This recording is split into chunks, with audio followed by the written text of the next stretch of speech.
Welcome to the Explainer. You know, if you're using ChatGPT or just watching the news lately, the current AI boom probably feels like absolute overnight magic. It's like it just appeared out of nowhere, right?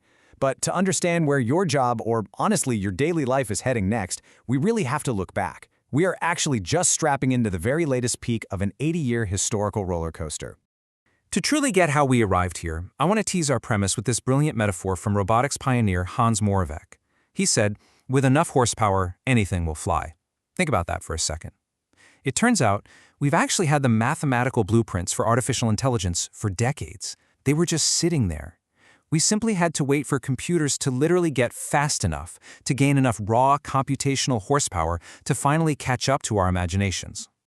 Okay, so let's dive into this. Chapter 1. Dreams of Thinking Machines. From Myth to Math. The foundational question of this entire field was formally posed back in 1950 by the legendary mathematician Alan Turing. He asked three simple yet deeply profound words. Can machines think? That single question essentially set the philosophical stakes for literally everything that would follow in computer science. But here's the problem. Thinking is a notoriously fuzzy concept to pin down. So Turing simplified the whole debate. He devised what we now call the Turing test. He essentially argued that if a machine can hold a conversation that is completely indistinguishable from a real human being, then hey, for all practical purposes, we can confidently say that the machine is thinking. This simple test sparked a massive evolution. Now, while the idea actually started way back in antiquity with ancient myths of mechanical men, it eventually shifted to formal logic in the 17th century. Then came the theoretical Turing machine in 1950. But the official birth date of the field? That was the summer of 1956 at the Dartmouth workshop. This was the exact moment artificial intelligence officially got its name, and its wild, ambitious mission to simulate every single aspect of human intelligence.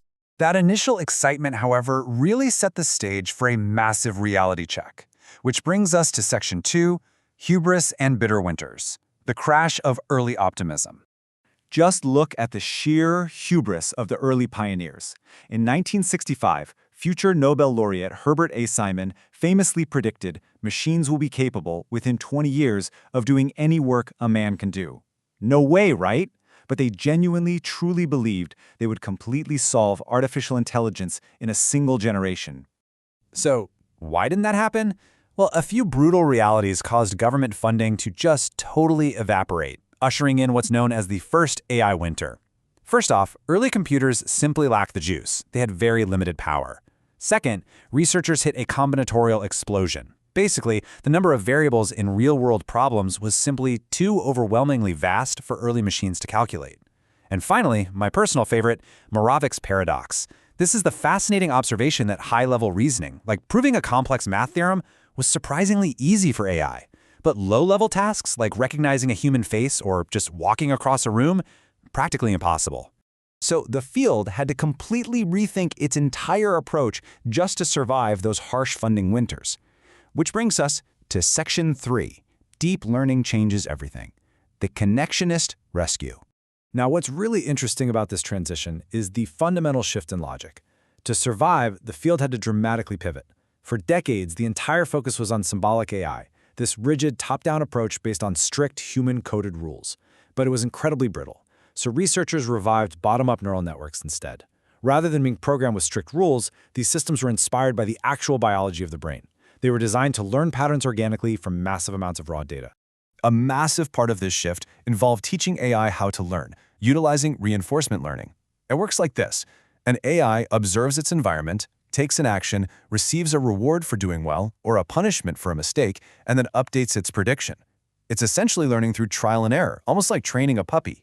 This critical technique would eventually power the modern breakthroughs we see today. As big data and specialized gaming chips finally gave these neural networks the actual horsepower Moravec talked about, we hit warp speed. Section 4. The Generative AI Boom, Transformers, and the AI Explosion. Everything absolutely accelerated in 2017. Google researchers published a landmark paper called Attention is All You Need, unveiling the transformer architecture. This breakthrough was the literal spark that ignited large language models. See, instead of reading text word by word sequentially like older models did, transformers use a self-attention mechanism. This allows the AI to weigh the importance of every single word in a sentence all at once, maintaining deep context across vast amounts of text. Let's move along and see how this builds, starting with the sheer scale of capital that flooded the space. By 2021, total global AI investments skyrocketed to an incredible $119 billion. The entire world had finally woken up to the fact that the underlying technology was, at long last, capable of doing exactly what the pioneers had dreamed of back in the 50s. Then came the moment AI went fully, undeniably mainstream. Following its launch in late 2022, ChatGPT captured 100 million users in just 2 months. Think about how staggering that is. It became the fastest-growing consumer software application in human history. It proved to the world, and likely to you too, that generative AI wasn't just a toy. It was a highly functional daily utility. And let's stack this final number to really see where we're heading. In early 2025, the Stargate project was announced. This is a massive US AI infrastructure investment slated to reach a mind-boggling $500 billion. This kind of investment clearly shows that building the physical infrastructure for AI is no longer a side project. It is now viewed as completely central to the modern economy. Which seamlessly transitions us right into our final section, the race for the future. Looking at nationalism, artificial general intelligence, and what comes next. With this kind of runaway velocity, a deep existential debate has naturally emerged. A famous open letter signed by prominent industry leaders states, powerful AI systems should be developed only once we are confident that their effects will be positive and their risks will be manageable. They actively called for a pause on giant AI experiments, firmly highlighting the very real, very deep concern over AI alignment and long-term safety. But despite all those valid safety concerns, a massive geopolitical race is already well underway. Recent data reveals that China and the United States completely dominate the landscape, holding over 75% of worldwide AI patents combined. Neither nation wants to hit the brakes while the other continues accelerating. It's a technological race driven entirely by the belief that AI supremacy is absolutely essential for future global standing.